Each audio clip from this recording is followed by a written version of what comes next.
Je vous le disais en titre, bientôt un satellite burkinabé dans l'espace. Une utopie, me direz-vous, mais pas du tout. Le projet du chercheur Frédéric Ouattara avance bien. À l'université de Koudougou, il vient de franchir une grande étape, la mise au point de la station au sol. Le satellite, lui, est en cours de réalisation. Roger Kam et Vincent Kendrebeogo. Professeur Frédéric Ouattara, l'homme qui rêve d'envoyer un satellite made in Burkina dans l'espace. L'idée lui est passée par la tête depuis seulement 1 an. Aussitôt, il s'est mis à la tâche. Le projet, il se fait en 3 étapes. Première étape, construire une station au sol que voici. Il s'agit d'un système qui permettra d'être en contact avec le prochain satellite et d'en recueillir les données. Nous avons fini la première étape, qui est la station au sol. On est en train de tester les données pour les affiner.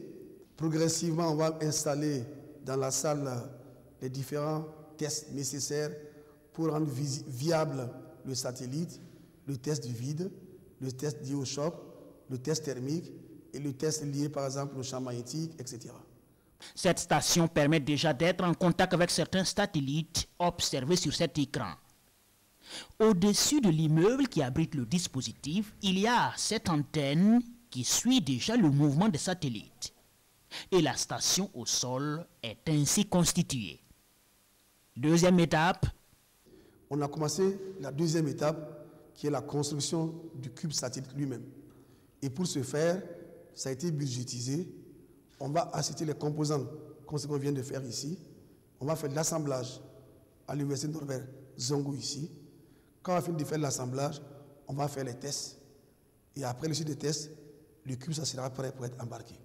La deuxième étape sera la mise en orbite du CubeSat.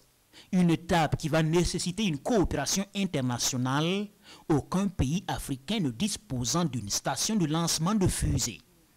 Avec les relations qu'on a dans le cadre des relations interscientifiques, si vous voulez, on peut trouver des pays à même de nous aider à avancer. Mais on peut aussi, à travers les relations de coopération internationale entre le Burkina Faso et les pays qui disposent de fusées de lancement, permettre que ce satellite burkinabé puisse être embarqué dans l'espace. Et le Burkina Faso disposera alors d'un œil dans l'espace nommé Burkina Sat 1. Une première pour un pays d'Afrique francophone à la suite de pays comme le Kenya et le Ghana. Il est toujours bien d'être pionnier quelque part parce qu'on a une satisfaction d'avoir commencé. Et on espère que ça s'est pérennisé après nous. Et ça, je suis fier de le dire, on est un petit pays, certes, mais dans l'espace, on va devenir un grand pays. Voilà le rêve de l'homme qui a déjà embarqué des jeunes dans le projet, comme Alphonse Sandouidi, doctorant en sciences physiques, récemment rentré de Russie. Je me suis lancé parce que le professeur m'a convaincu et il a ouvert la porte de son laboratoire pour moi. C'est la raison pour laquelle je suis là. Et au fur et à mesure qu'on est là, on apprend beaucoup de choses et on commence à s'intéresser petit à petit à la chose. Dernière préoccupation, l'utilité publique de la chose. Pour nous, notre station est d'abord scientifique. Mais ce que nous on veut regarder, c'est l'évolution de la végétation, l'avancement du désert, afin d'aider les parents qui sont paysans à mieux s'adapter à la variation climatique. On pourrait ajouter, si vous embarquez par exemple au bord de votre satellite un radiomètre, vous pouvez mesurer la quantité d'aérosols, de CO2 dans l'espace, etc. Et aussi de l'eau précipitable pour voir la pluviométrie.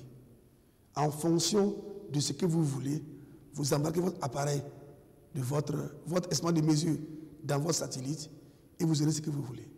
Si nous on veut regarder les minéraux, on embarque les appareils nécessaires et on verra la stratification minière du Burkina Faso à partir de l'espace.